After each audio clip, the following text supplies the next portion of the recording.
Depuis quelques jours, j'ai une pensée pour tous mes frères et sœurs dispersés dans le monde qui, au-delà de ces 2 jours, vont être égarés, déçus, déstabilisés. Certains même, leur foi vont être mise à l'épreuve. Je vous partage un texte qui reflète très bien ma pensée.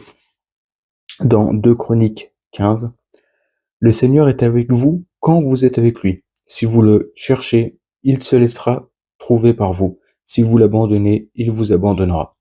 Pendant bien des jours, il n'y a eu pour Israël ni Dieu véritable, ni prêtre qui enseigne, ni loi. Mais dans leur détresse, ils sont revenus au Seigneur, le Dieu d'Israël. Ils l'ont recherché et il s'est laissé trouver par eux.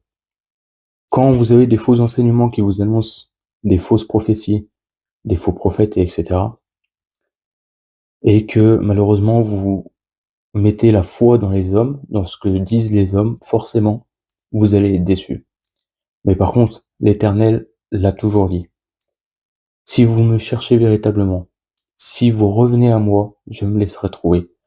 Ces temps-là que nous vivons, ces temps d'apostasie, ces temps où ça part dans tous les sens, ce sont des temps pour vous tous, mes frères et sœurs, qui êtes dans la difficulté, dans la détresse, le temps pour venir se confier entièrement dans le Seigneur, et le Seigneur sera présent, soyez-en assurés. Donc je vous encourage, je vous bénis, et que le Seigneur vous assiste vraiment, qu'il vous relève de toutes ces détresses, de toutes ces déceptions que les hommes vous ont apportées. Il est temps de revenir véritablement à l'Éternel.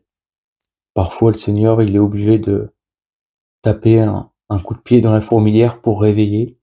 Et je pense que s'il a laissé ces fausses prophéties voir le jour, c'est pour éveiller les esprits. Il y en a qui répondront, il y en a qui ne répondront pas.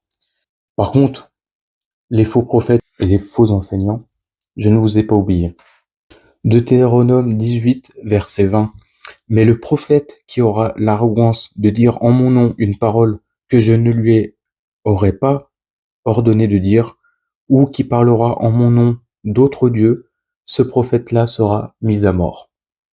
Voilà la sanction qui était présente à l'époque. Alors, les faux prophètes, les faux bergers, repentez-vous.